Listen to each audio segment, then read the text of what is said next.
Hi folks, Pat Healy here for the Laker News. We present to you our video interview series with the main party leaders for the Nova Scotia provincial election. These video interviews are sponsored by Joanne Poulin of eXp Realty. Thanks, Joanne. Now, let's check out the interviews. I'm here with Nova Scotia Liberal Party leader Zach Churchill as we're doing the election campaign. So I'm going to ask some questions. What are some of the top 3 concerns you are hearing as you travel through Sackville, Fall River, and East Hants? Cost of living, cost of groceries, housing. People are also concerned about housing developments popping up where it could create some more congestion and traffic issues and safety issues. And of course, the state of our healthcare system. So we've announced some policies to date that people, I think, really like and see value in. We have a good plan to actually lower grocery prices in Nova Scotia by taking the HST off the rest of groceries, because people are still paying HST on probably half the groceries that you're getting without realizing it. We've announced that we would provide tax relief up to $3,000 on average per household, particularly households making $75,000 or more. They will get $3,000 back in their pockets. And we've got a plan to build 20 new collaborative care clinics, which are the best model for getting patients attached to family doctors and bringing doctors into family medicine. So these are the big ideas we've been pushing so far that seem to be resonating with people, and I think are desperately needed right now to help people deal with the high cost of living, high cost of food, and also getting them a family doctor. All right. One of your campaign items mentions removing the HST on food and grocery stores, cutting HST by 2% and lowering income tax. Knowing that taxes is how services such as healthcare and education is paid for, how would your government make up the difference so that there would be no impact on those services? We don't have to make up the difference, because if we just stick to the budget, we can do this. Tim Houston has spent over $1 billion a year outside of his own budget on things that are not making a difference in our healthcare system, that aren't making life more affordable for people. We even had the Auditor General point that out, saying she looked at $500 million worth of spending and said there was no demonstrated need for this. So people don't realize that Tim Houston has more revenue coming into the provincial government than any other government in Nova Scotia history, $3 billion more than what we would have had before he was elected. And if we just stick to our budget, we can actually do this. And I think it's important that governments stick to their budgets, because what's the whole point of having a budget if you don't stick to it? How would a Liberal government, if elected, make life more affordable for Nova Scotians? Well, people are really getting whacked in a number of ways right now. We've gone from being one of the most affordable places to live in the country to one of the most expensive in the last 3 years alone. And we've got a plan to, again, provide tax relief up to $3,000 back in the pockets of taxpayers, particularly those making $75,000 and below. $3,000 is a big amount of money for people. That's serious money. That's serious tax reforms. We're going to take HST off of the rest of food, which will save people 15% on purchases of the, packaged salads, granola bars, family staples that people are still paying tax on. And we have to deal with also high power rates and the lack of availability of affordable housing options for people. And we've got, I think, a really good complete plan to tackle all of these things. Cool.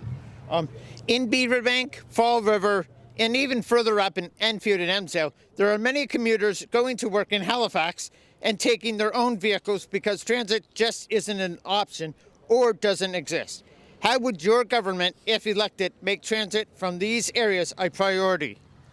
Well, we've got to do a better job with this. One of the things we have to talk about when it comes to congestion, though, is Tim Houston's plan to double our population without our infrastructure keeping up with it, including our road network and our housing market, as well as hospitals and our schools. Everything's being overcrowded right now because Tim Houston's got his foot on the gas when it comes to doubling our population, and he has not had a plan to make sure we can accommodate that level of growth. So we have to tackle that. We have to grow our population at a rate that makes sense, that's manageable and sustainable over the long run, and that impacts everything from housing prices to road congestion to the state of our hospitals and our education system. When it comes to public transit, we are committed to actually being a full funding partner, the province, for the first time in this province. The government of Nova Scotia will be a full funding partner. We will take the fees off of public transit, so it's free for people, but also give municipalities and local transit operators in rural parts of the province money to expand their services. So that's a real issue right now, particularly in rural Nova Scotia, is people don't have options to get out of their cars. If we provide free public transit and work with providers, including HRM, to expand those services to more communities as we continue to grow. That could also not just help with congestion, but if people are getting out of their cars into buses, that could save them over $5,000 a year just in gas and car maintenance alone. Recent media interviews have highlighted concerns from municipal councillors about, quote, reckless planning changes imposed by the province, citing a lack of consultation and coordination. Given the significant deterioration in their working relationship, what strategies would you implement to mend the relationship between the provincial and municipal governments? Well, respecting the other orders of government. We all have to work together, particularly on the housing crisis that we have and infrastructure projects. So this is one frustration I've had, where Tim Houston is very quick to point the finger and lay blame at other levels of government, pick fights with them for political purposes, when his job as Premier is to actually work with them to get things done. Like, we need all orders of government working together to deal with these issues. They're big, they're complicated, and they're getting worse for people. So we have to do that. The other thing that's contributed to unsafe development in some areas is that Tim Houston's approach to development is to override municipal planning and picking favorites from the development world, which I do not think is right. And you're seeing big developments go up in small neighborhoods and in areas where there's already high levels of congestion. People are particularly concerned out in the Hammonds Plains area because they're going to get hundreds, if not thousands, of new units, and there's no egress plan for this, so you can't even get out of the neighborhood. There's one way in, one way out, and that's where those fires were, of course. So, I mean, you need better planning, and I think any changes to supporting and incentivizing development needs to be rules-based, not just the Premier picking his favorites. And that way we can work with municipalities on establishing the best rules, the best standards for development, get rid of unnecessary red tape, build more quickly, build more affordably, but also do it in a way that makes sense and doesn't create safety issues for the long run or more congestion issues that people are really having a hard time with right now. We've been hearing a lot of scary stories regarding the healthcare system and the need for family doctors. How would your government, if elected, work to improve the healthcare system and recruit more doctors? What's the plan? It's not just to recruit more doctors, it's getting more doctors into family medicine. We will build 20 new collaborative care clinics. We built many when we were in government previously. These collaborative care clinics are very important. Doctors like working in them. They aren't paying for overhead, and they're able, because they're working on healthcare teams, to bring in more patients and attach patients to their practice, which means more people will actually have continuous care with a doctor or a healthcare team that knows their file and that knows what their health issues are. So by building these collaborative care clinics, we think we can bring more doctors back into family practice and attach more patients to family doctors and family medicine, nurse practitioners, and other allied healthcare professionals like dietitians and physiotherapists. So this is a model that's working right now. In Clare, 100% of people who want a family doctor have one because they have a collaborative care clinic there. So imagine if we could replicate that success in every region of our province. It would have a major impact in bringing the amount of people who need a family doctor down and do a better job looking after people's health. Tim Houston's allowed the amount of people who need a family doctor to more than double in this province, and that is going to create long-term health issues for people who don't have a family doctor and for our healthcare system. Knowing there is a need for housing, but also keeping in mind the concerns residents may have over developments going in that may not be quite a fit for the area proposed, and that the province has a special planning designation areas. How would your government balance that so that the concerns from residents are taken into account before any development is just rubber stamped because of the need for housing?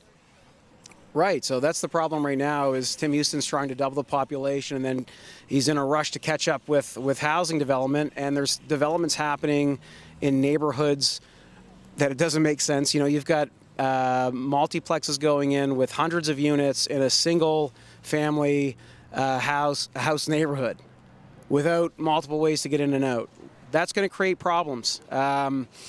So we just have to be smart about it. We have to have a rules-based approach to development where we get rid of unnecessary red tape, make it more affordable for developers to build, but also work with our municipal government to make sure that we're building in the right places with the right plans for traffic, for water, wastewater, and to make sure they're safe so people have multiple ways to get in and out of these neighborhoods, particularly, you know, if hundreds, if not thousands more people are going to be living there. And the final question, what is your guarantee to Nova Scotians of what a Liberal government, if elected, would fix in the first 100 days? We're going to, the first promise I can make to people is we're going to follow through on our platform. Our platform is a commitment to Nova Scotians. It's well thought out, and it addresses, I think, the big issues of the day, the housing crisis, the population growth crisis that we've had, as well as the issues with cost of living and affordability and healthcare. So we are going to be moving as quickly as we can on all of those things. And in the first 100 days, we will be preparing our budget to invest in the things that we promised to invest in. And I hope that I get to sign off on that budget because I think it could have a real difference in the lives of people, from saving people, you know, up to $3,000 a year for the average family, saving them money on public transit, on their groceries, and on their power bills, and making sure that we actually have a plan to deal with housing and manage our population growth better. Otherwise, our healthcare system, our education system will continue to be overrun. Thank you for the interview. Thank you, Pat. Thank you for the interview, too. I appreciate it, man. It's always good talking to you. Pat Healy for the Laker News in Fall River.